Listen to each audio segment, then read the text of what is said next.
या लखन बसा.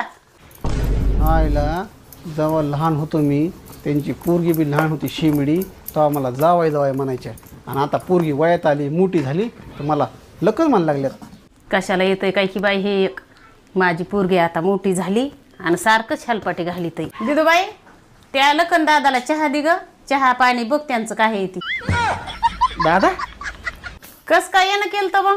अहो काय नाही ते मला सरकारी नोकरी लागली तर मम्मी म्हणत होती पहिल्या टप्पूला मामीला पेढे देऊन ये कुणी मागू नाही म्हणून लपून आणले ते धरा. दिदूबाई ते जावायला जेवल्याशिवाय जाऊन देऊ नको. मी तुझ्या बापाला सांगते चिकन मटण आणायचं.